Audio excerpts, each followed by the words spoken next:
हर हर महादेव, ओम नमः शिवाय। स्वागत है आपका अपने चैनल 20 गुरुजी में। दोस्तों, सावन के महीने में नंदी के कान में बोलते हैं 3 शब्द, आपकी हर मनोकामना हो जाएगी पूरी। सावन का महीना कामनाओं को पूर्ण करने वाला महीना होता है। दोस्तों, इस महीने भोलेनाथ की पूजा करके उनके भक्त उनको प्रसन्न करते हैं। व्रत और पूजा का पाठ करके प्रसन्न करते हैं। हर कोई चाहता है उसकी मनोकामना जल्द से जल्द पूरी हो। दोस्तों, शास्त्रों ने कहा गया है कि सावन का महीना भगवान शिव को इतना प्रिय है कि इस महीने में की गई आराधना से भगवान भोलेनाथ बहुत ही जल्द प्रसन्न हो जाते हैं और अपने भक्तों की सभी मनस कर देते हैं। उसी तरह दोस्तों, आप भोले बाबा के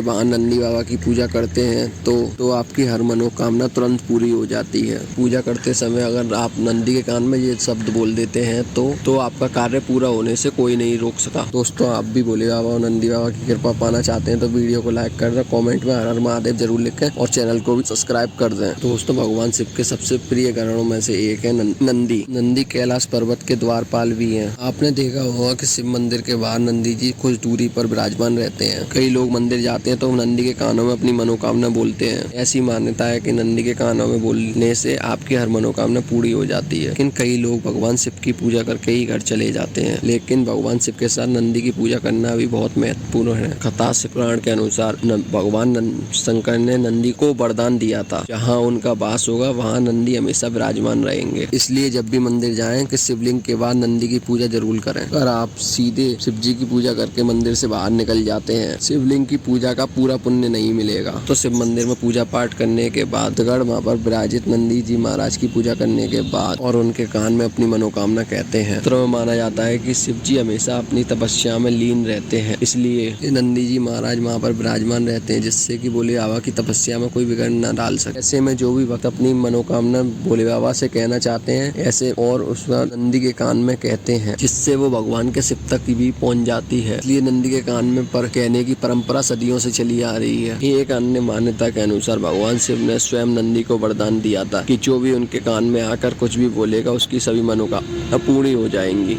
मैं स्वयं शिव शंकर आपकी हर मनोकामना पूरी करूंगा, ऐसा वरदान दिया था शिव शंकर ने नंदी बाबा को। तो पहले ये जान लेते हैं कि भोले बाबा से मांगी गई मनोकामना कैसे पूर्ण करते हैं। भगवान शंकर के भक्ति और समर्पण के कारण नंदी जी को आज भी कलयुग में भगवान शंकर के साथ स्वयं नंदी जी विराजमान है हर मंदिर के अंदर। मान्यता है कि आप अगर नंदी बाबा के कान में कुछ भी अपनी मनोकामना बोलते हैं तो भगवान से सबसे पहले उसको ही सुनते हैं। शास्त्रों के अनुसार दोस्तों, नंदी बाबा के कान में भी मनोकामना कहने से पहले ओम शब्द का जरूर उच्चारण करना चाहिए। ओम शब्द जरूर बोलना चाहिए। पहले हमको ओम शब्द ही बोलना चाहिए, उसके बाद अपनी मनोकामना कहनी चाहिए। सादा हिंदू धर्म में ओम का विशेष महत्व है। आप देखेंगे कि अधिकतर मंत्रों की शुरुआत ओम के साथ ही होती है। ओम केवल एक शब्द नहीं है, इसको पूरे ब्रह्मांड का प्रतीक माना जाता है। ओम का उच्चारण करने से आसपास सकारात्मक ऊर्जा का उच्चारण होता है।